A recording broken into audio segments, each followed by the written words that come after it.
Good morning and welcome to the Foggy Dew. This is Colin. Well, gang, I have a ton of notes in front of me, but I wanted to go ahead and make a quick programming note. And I don't know if you know this or not, but it's cruise season. Well, what does that mean to the Foggy Dew listener? What it means is that the next 3 weeks, my producer will be sailing the 7 seas.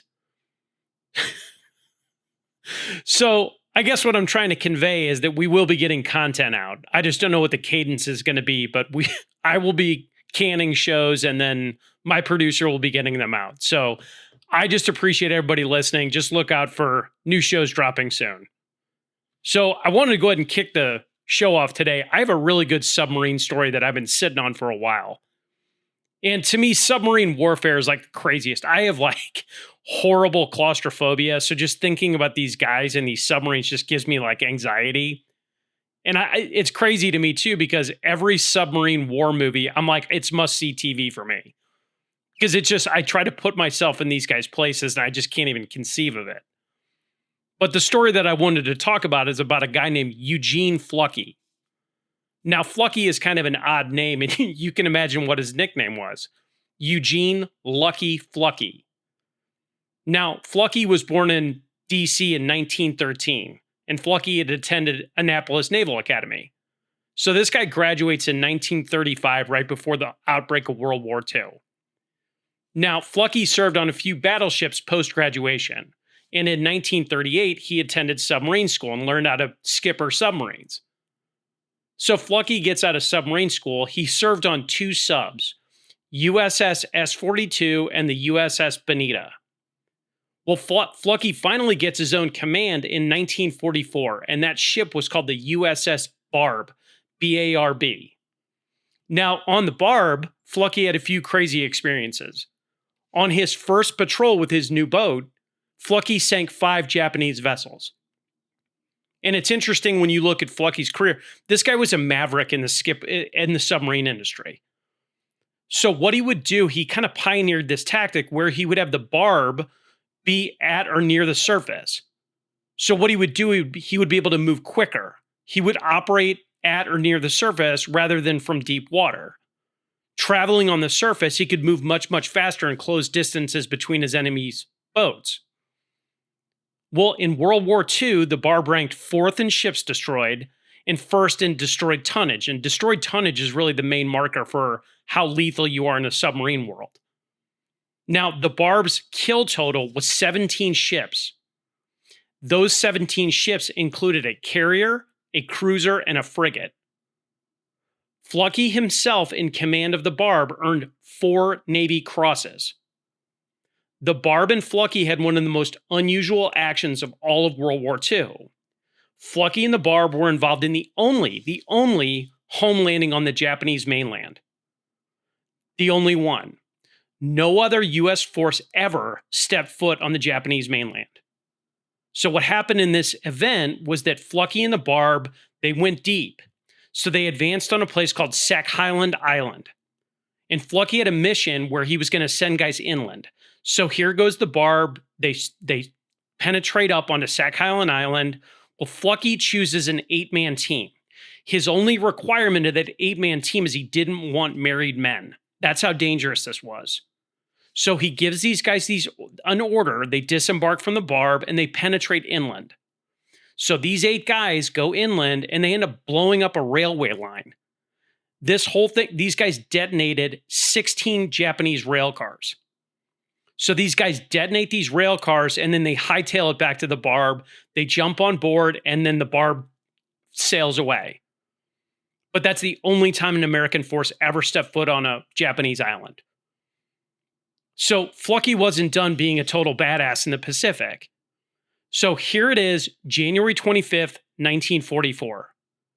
So Flucky and the Barb had gone deep water and were inside a Japanese harbor. So they were right near the Japanese mainland. And now this was at night.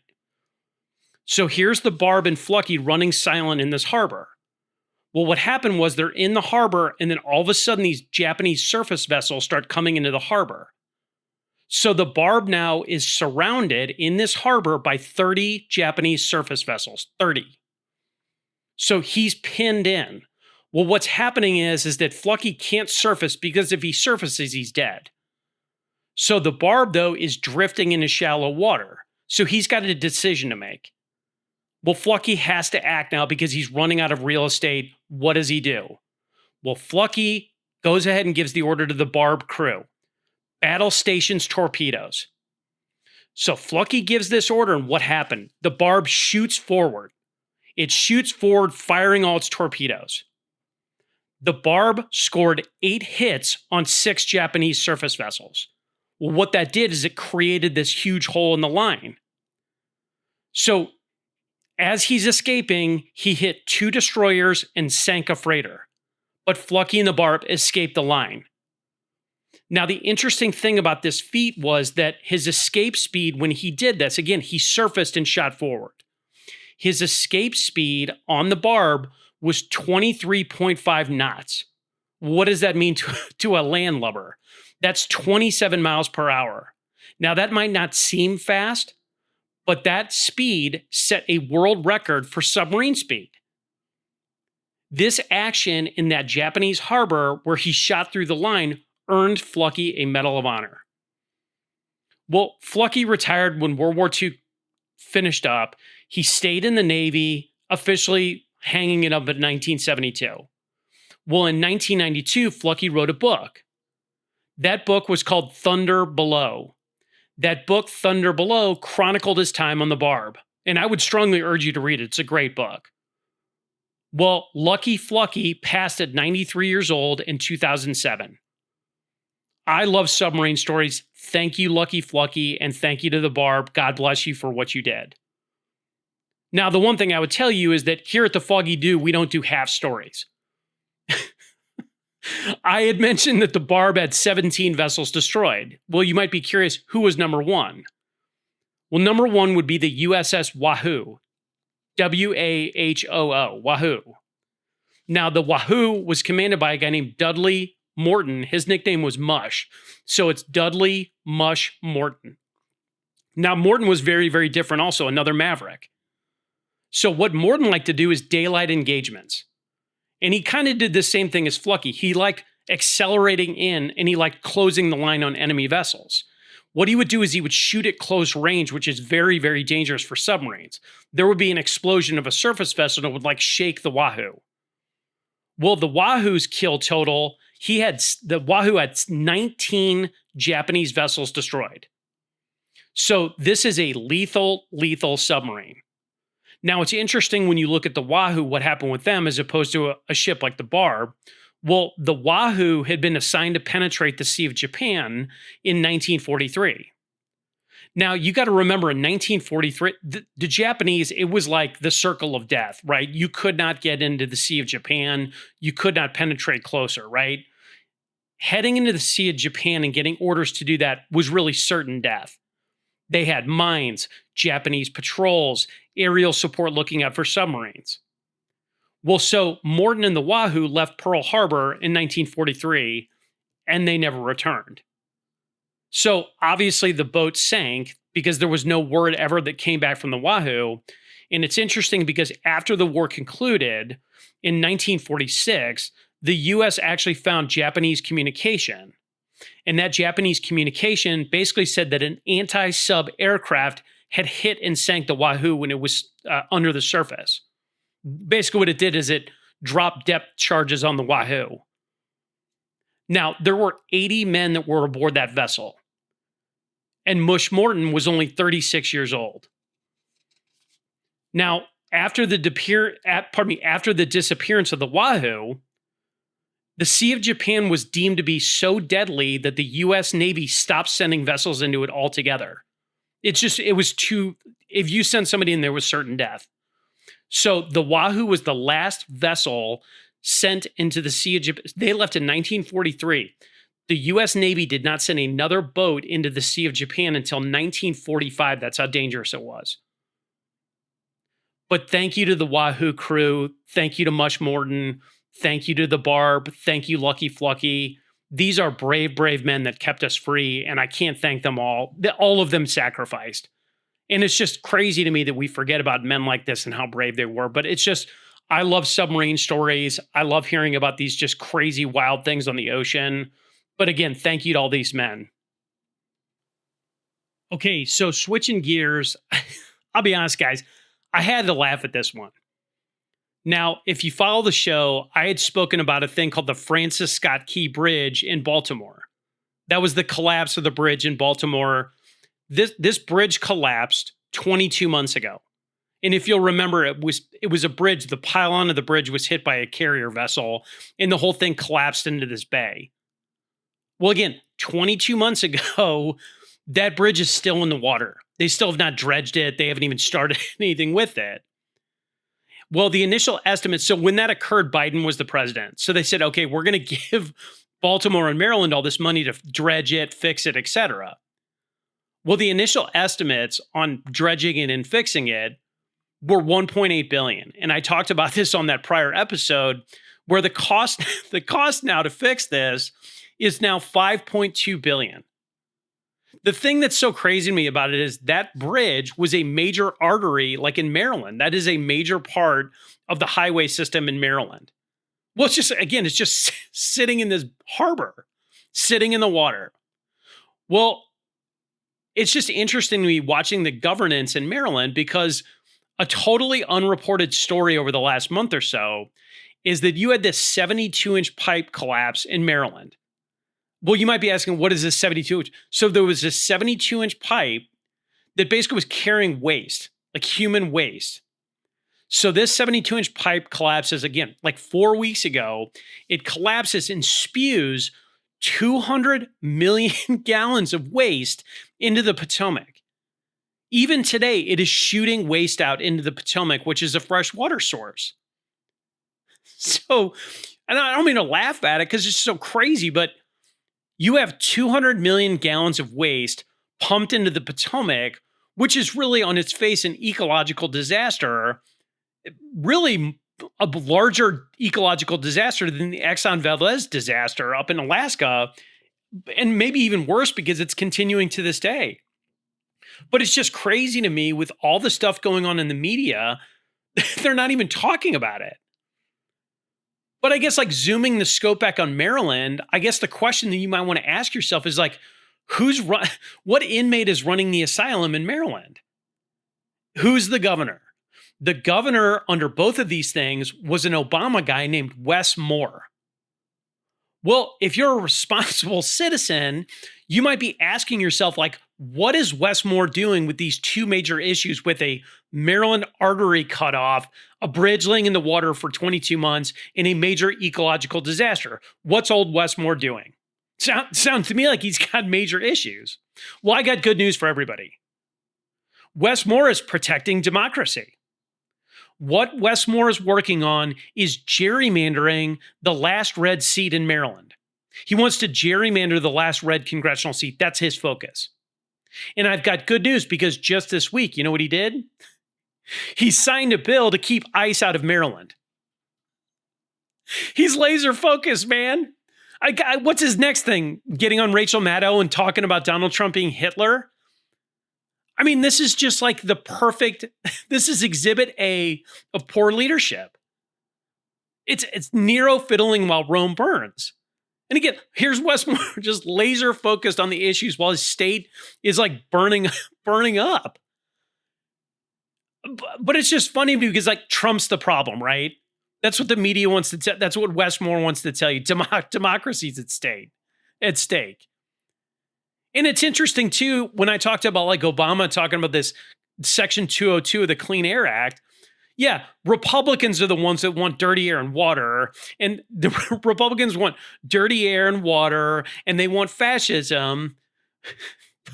Okay, but you're spewing 200 million gallons of waste into the Potomac.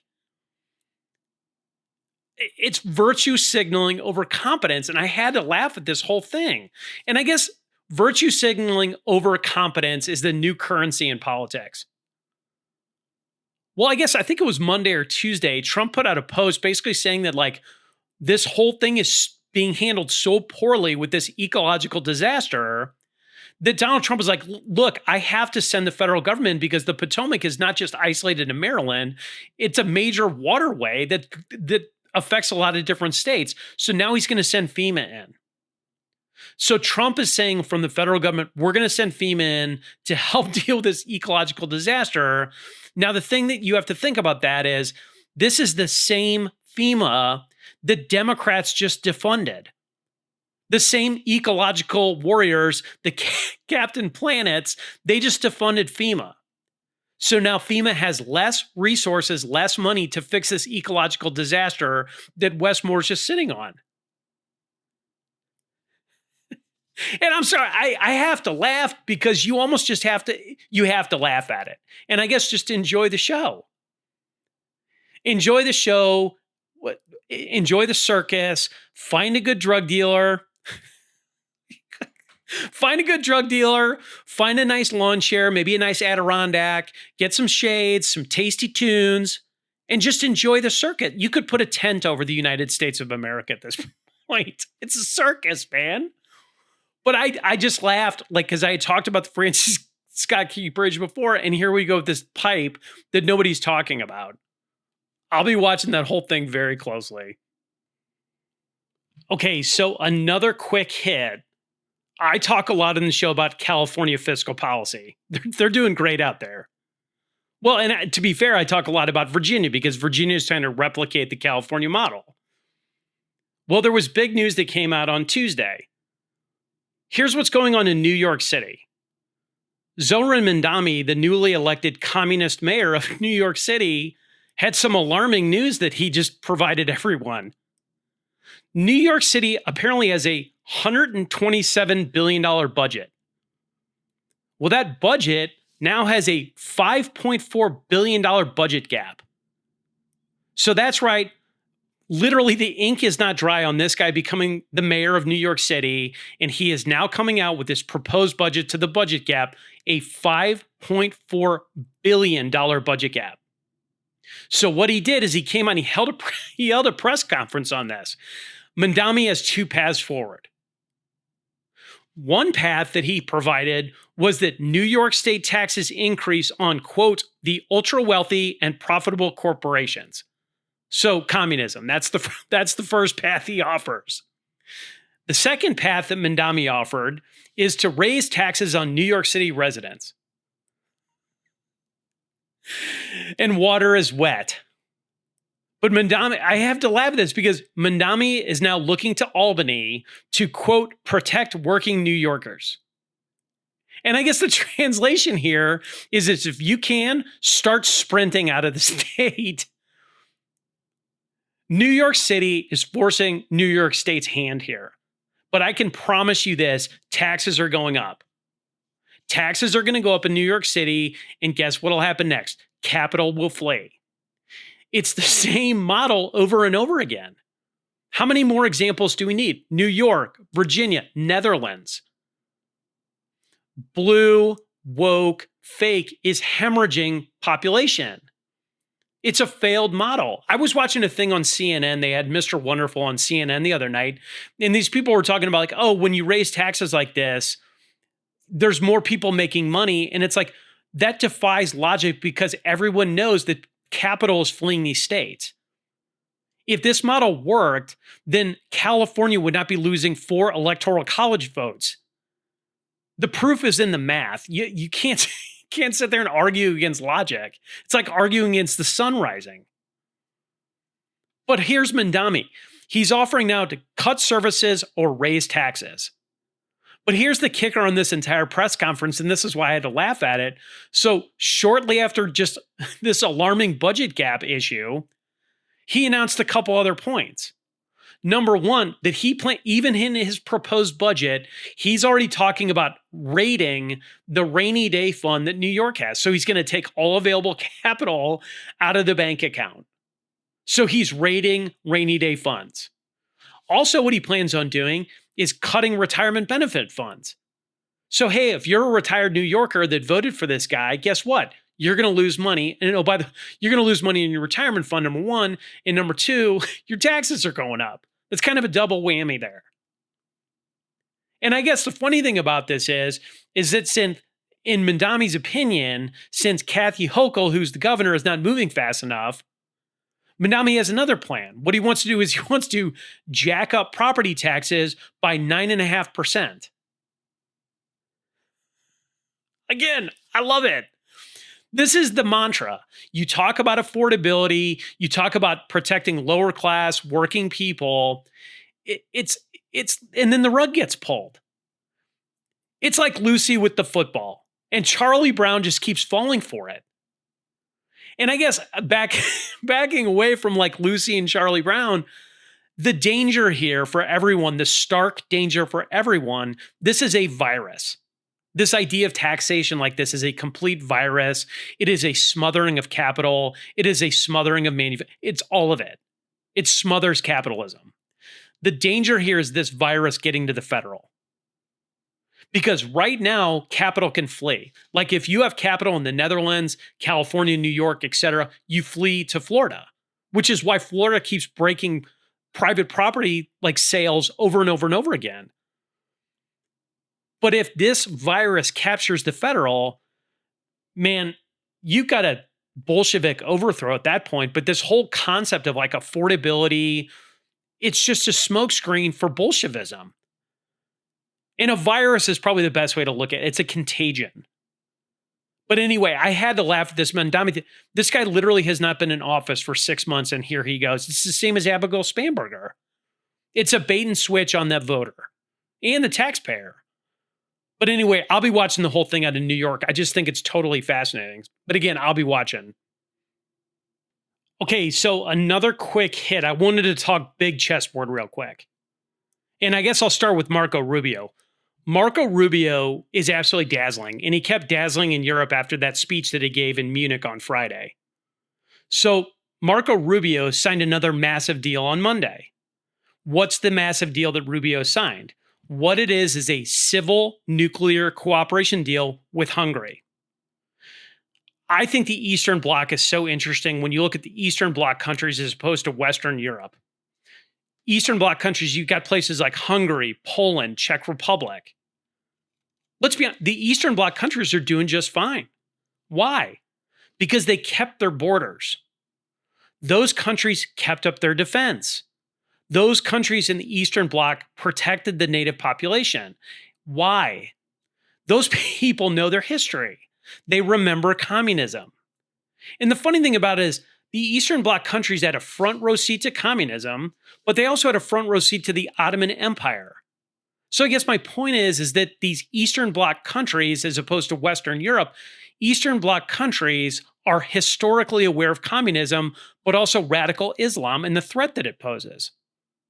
And I had to laugh when here's Marco Rubio off signing this deal in Hungary. The EU hates this deal. He's doing it right in their face. And I'm sure the media is already talking about like Trump and Orban, the right-wing dictators. That's all just noise. And it's very interesting to me when I look at the politics of this with the Eastern Bloc countries, look no further than Germany. Germany is such an interesting view if you want to look at the true politics of Europe and what's going on here. Germany, if you'll remember, after World War II, was split into East and West. That was the Berlin Wall. It divided Eastern and Western Germany. That was part of the Cold War. If you look at the parties in Germany, AfD is the nativist party in Germany. They're the ones that want strong borders. They're the ones that want Germany for Germans. It's like a MAGA equivalent. It's like PVV in the Netherlands. Well, if you look at the concentration of AfD, so the nativist population, it's all concentrated in East Germany. The East Germany is the side that knew communism, that lived under communism. They understand the danger here because they lived under it. East Germany is awake. Now, the problem with it is then you look at West Germany. West Germany has embraced all of the woke, WEF, blue contagion. And what happened was when they embraced that kind of socialist WEF policies, Western Germany is following Western Europe. It went socialist communist. And I guess like if you look at it that way, like I guess they haven't cracked open a history book there. But again, zooming back to Hungary, good for Hungary. They made a really good deal. Hungary sees the chessboard. And I guess I'll just kind of put a bow on this thing with Ruby. The United States 1000% needs Europe. We need all of Europe. We just don't need the Eastern Bloc countries. What we really need is a strong East and West Europe. But right now, it only seems like Eastern Europe has gotten the memo.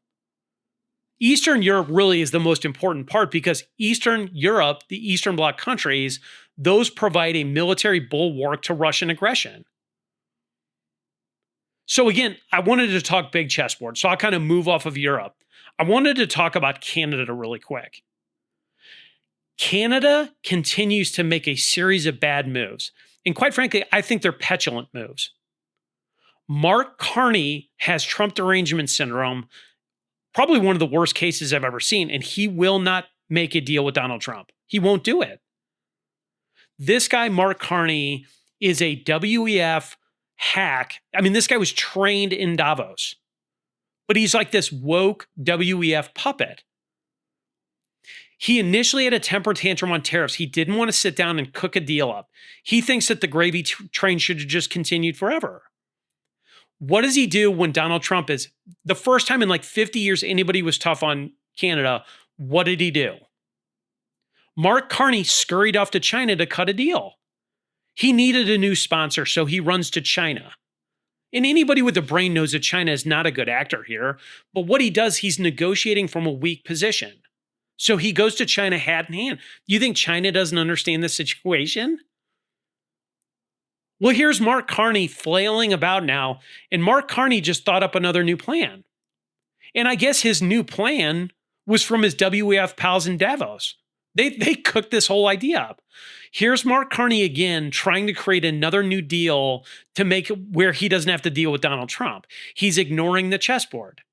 So what is Mark Carney doing now? Mark Carney is now, quote, spearheading EU and Indo-Pacific trade alliance, end quote. Great. Awesome, Mark Carney. What a great idea. Who are your partners? Here are the partners that he's proposing. Canada wants to create a trade alliance with Australia, New Zealand, Peru, Singapore, Vietnam, the UK, Chile, Malaysia, and Mexico. That is a murderer's row of trade partners there. Boy, that'll show Trump. What that is in reality a suicide pact. Mark Carney is betting on UK manufacturing in countries that really don't manufacture anything, on top of which they don't have any logistical capability to circumvent the United States in this hemisphere. But I talk about this kind of like behavior on the show. Like Mark Carney, now again, this deal's not done yet. It's all talk, but Mark Carney is out crowing about this deal. And then you have all these like woke citizens of Canada like puffing their chest out like, we're going to show Donald Trump who's boss, all this other stuff. But I guess if you back away from this situation, all this is Mark Carney's attempt to gain leverage. This is all just tough talk from a guy that really has absolutely no cards. It just totally ignores reality. 75% of Canadian exports go to the US. The entire economy of Canada revolves around US trade. Their GDP, I think, is almost at less than 1% growth. Their economy is totally stagnant. And it's interesting looking at Canada. I really want look, Canada won the geographic lottery. I want a strong Canada. It's just like I want a strong UK. I want a strong Europe. Because look, for me as a history buff, there was plenty of Canadian blood that was spilled at Juno Beach. But the problem with it is that Canada has embraced socialism. They took their peace dividend that was provided to them by the US being their security guard. They took that peace dividend and then spent it on socialism. I just talked about a 1% GDP growth. The country is in serious economic problems. And if I look at it more broadly, because again, I want to look at the big picture, Canada is basically at this point relegating itself to the global kiddie table. They're in real danger of annexation if they don't wake up and understand what's going on here and quit with these ridiculous plans. But I look at it like in contrast, like what Canada is doing. Then you look at like a Hungary. Hungary will be at the big boy table. Japan will be at the big boy. Japan, I talked about Japan on the show. Japan had another huge deal. So Japan had announced, a week or so ago, Japan is investing heavily in military defense. They're standing up. They're showing steel. They are saying, we are sovereign. We are strong. We're not going to be a puppet anymore. Japan and the United States just this week announced a huge deal. This deal covers oil and gas deals in Texas, critical mineral development in Georgia. Japan is going to spend $550 billion into the U.S. industrial base. What that does for the U.S., it creates hundreds of thousands of jobs. We are going to become more equitable trade partners with Japan. Japan is investing in the U.S. The U.S. is going to invest in Japan. We are going to help Japan grow. But again, Japan is seeing the chessboard. This is just a really, really smart, good deal for Japan. Japan will be at the adult table. Canada is looking at the kiddie table unless they come out of their spiral, same as Western Europe. Anyway, I love talking about global chessboard because I think it really gives people an idea about real and fake. It's the best contrast. It's the macro of the world game. But trust me, I'll be following all this very closely. Okay, so switching gears, I had spoke about the SAVE Act the other day. And I'm trying to knit together all these different puzzle pieces. And I want to deal in facts. So I'm looking at what's going on in DC about the SAVE Act. I'm looking at the response of Minnesota about their voter rolls and a bunch of other states. Well, here I have Tulsi Gabbard, who's the director of national intelligence down in Georgia in Fulton County. Tulsi Gabbard's in Arizona. Tulsi Gabbard's in Pennsylvania. We just had 800,000 bogus voters purged out of Oregon. So obviously there is a very concerted effort by the Trump administration to clean up voter rolls. And really what that is to stymie mail-in balloting fraud. If you want to look at another, that's all the administration talks about.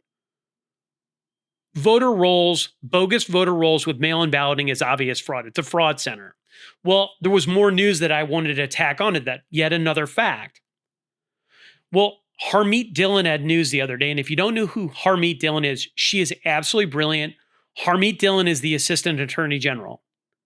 Well, on Monday, Harmeet Dillon filed a new lawsuit. Apparently, what this lawsuit is pertaining to is that there are 25 states refusing to provide their voter rolls. They won't clean their rolls. So these states are sitting here defying the federal government. They won't provide the data. They won't clean their rolls. So you got 25 states with BS voter rolls.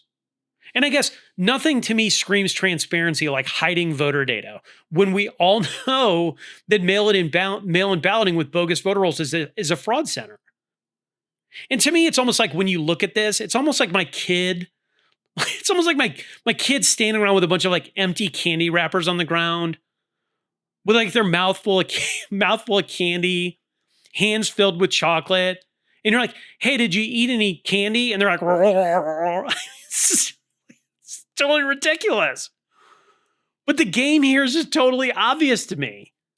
So here's Harmeet Dillon. She's looking at these kids with the candy in their mouth, and she went in and sued these states. She sued 25 states in a class action lawsuit to force them to provide this data.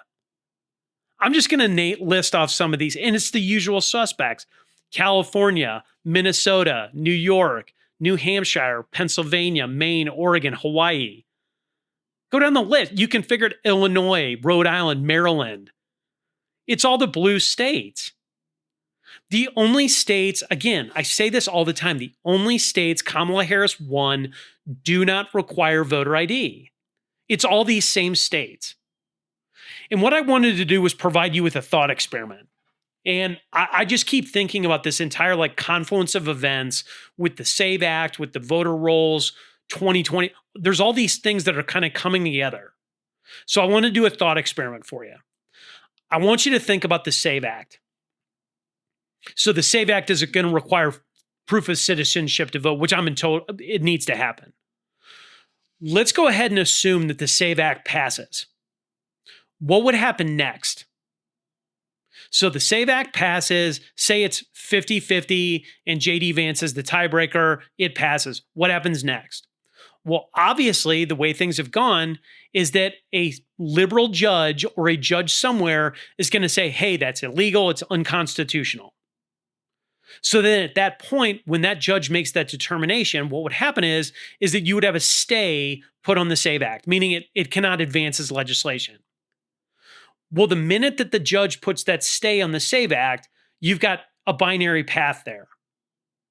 So I'm going to go at, again, thought experiment. Let's assume path A, that this judge, the SAVE Act is found illegal or unconstitutional, meaning the judge says, hey, I'm putting a stay on this, and it goes through the court system, and the determination is that the SAVE Act, that particular act is found illegal or unconstitutional.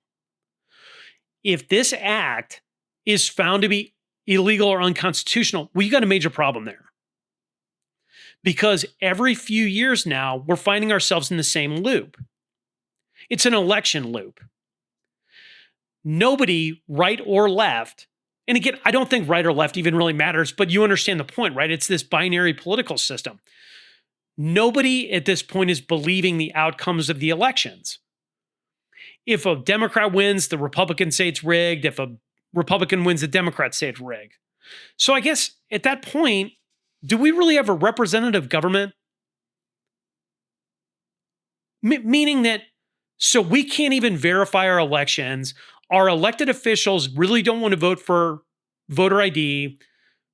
Do we have a representative government or not? 82% of citizens want photo ID. Citizens of America only want citizens to vote.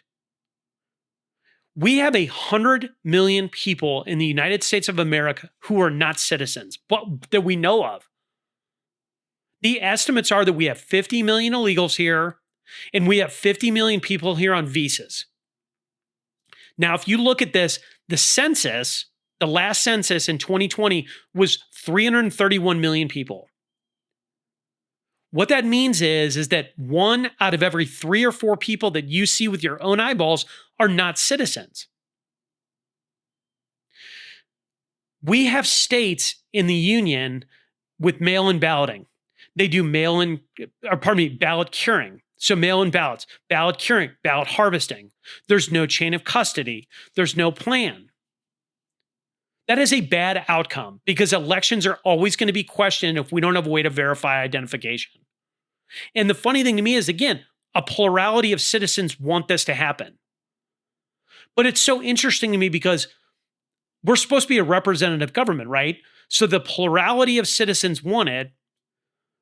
But if the court rules against it, then I guess at that point I have to assume that the courts and politicians don't want elections to be verified through identification. You've got a very bad situation at that point if that's what occurs. Really, at that point, you have no way to get out of the loop you're in. It's an election loop, you're caught in it. That's a really bad outcome if the courts determine that the SAVE Act is illegal or unconstitutional. Again, thought experiment. What's path B? Path B is that the SAVE Act passes. A judge puts a stay on it. Like I said, they said, hey, that's illegal, unconstitutional. Let's assume that it is found legal.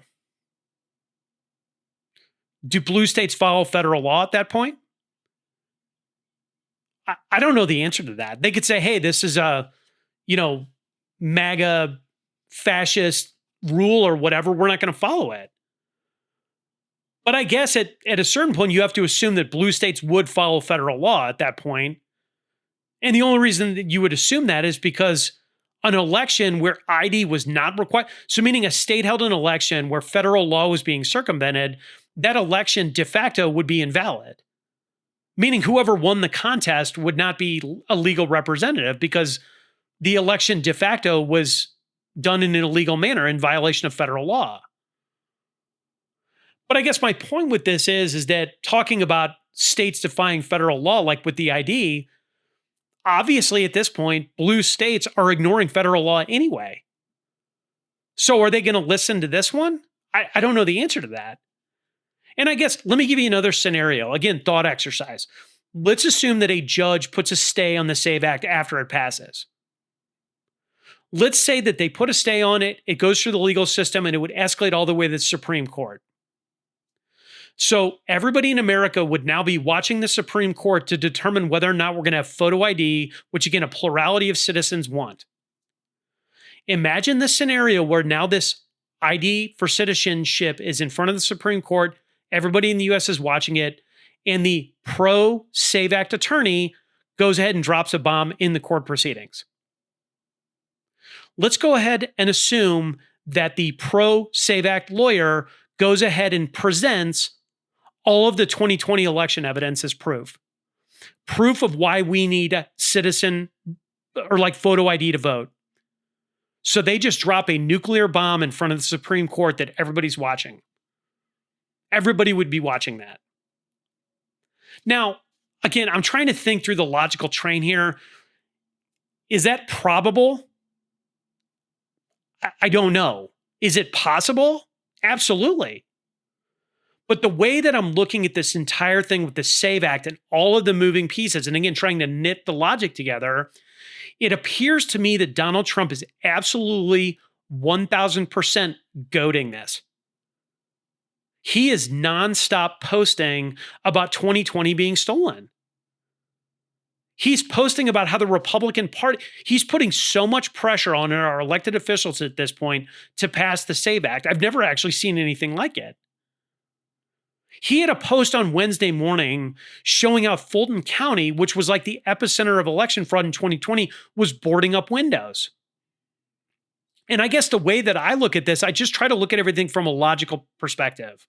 It appears to me what Donald Trump is doing, he is backing people into a corner. He's making them put, because again, all of the inertia is saying that the SAVE Act has to pass. And I talked about it the other day with like the Murkowskis, the McConnells, the Thunes, all these guys. He's putting them in such an untenable position. So I guess there's two ways to look at that. Donald Trump is actively pushing people into a corner, or what he's doing is he's actively stoking insanity, meaning that he is basically seeding the thought that our elections are permanently rigged at this point if this thing doesn't pass. And so again, I zoom the scope back to how Donald Trump operates. Given his surgical brilliance on the global stage, if I'm faced with the binary situation of backing people in a corner or actively stoking insanity, again, thinking through how brilliant these guys are globally and how they think ahead, they're 5 steps ahead of everybody, the logical conclusion to me at that point is that he is backing people into a corner. And I guess like thinking about it and thinking about logical conclusions is we are way off the reservation logically. I think everybody wants to live in the world that we lived in like pre-2020 where things made sense, where up was up and down was down, black was black, white was white. We don't live in that world anymore. We live in Epstein world. And I've talked about it on the show now a couple times, but I'm going to dive into it again. I've said before, my contention here is that brains are being stretched. Your brain is being stretched one way or the other. Reuters is the mainstream of mainstream. Reuters had an article the other day that said Jeffrey Epstein was committing, quote, a quote, global criminal enterprise. Quote, this is the Reuters article. The headline of it, quote, the definition of crimes against humanity, end quote.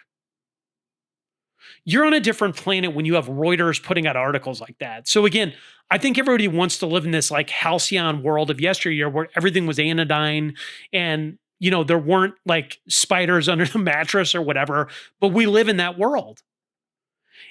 It appears to me on the voting side of this that we are approaching some type of critical mass. And it's not just critical mass in voting, it's several fronts. And I guess, again, look at elections alone, your mind spins. You have politicians balking at an 85% issue. You have John Thune, who is the ranking Republican Senate guy, refusing a 95% Republican issue. You have the Democrat Party deliberately defying 75% of Democrat voters. And I asked the question before, do we really have a representative government in that case? The numbers don't make sense. You've got blue states refusing voter rolls. You've got Tulsi Gabbard in Georgia and Arizona. 2020 questions. Was 2020 stolen? Did a coup occur? I mean, wow. Again, your brain spins. And I guess either which way I look at it, we're headed for a showdown, and a showdown that has to be resolved, I would assume, by July. Because if nothing is resolved by July here, then we're just living in insane land. And it's funny, I'm sitting here looking at some of my notes here. I'll just go ahead and throw this out. Speaking of election data, some 2028 projections are now out. Because again, I'm trying to play the string of logic out here. So here's some 2028 projections. Here's red. Vance is at 43% to win. Trump Jr., which I never understand why he's included in this. Trump Jr. is at 18%. Rubio, 5%. DeSantis, 5%. Now you want to look at blue on these 2028 election projections? Kamala Harris, 38%. Newsom, 13%. They've got Buttigieg at 5% and Shapiro at 4%. Newsom was like at 23%. Newsom is now at 13%. He is dropping like a stone. There is more and more information coming out about California with the fraud here. And what my suspicion is, I said that Newsom would drop. Newsom will keep dropping here. His star is fading fast. You can't sit here and make these arguments anymore when you're hemorrhaging people, all the other stuff. The Zuckerberg thing to me is the cherry on top of that. But I think the word is out more broadly on Gavin Newsom. I think he's almost unelectable at this point. And if you're asking me, looking at all this, I think 2028 for the Republican Party, it seems already that this is coalescing, is that it's going to be Vance and Rubio. But if I look at the other side of the ticket, Kamala Harris looks to me to be the candidate. Kamala Harris has no state baggage, meaning she was never a governor.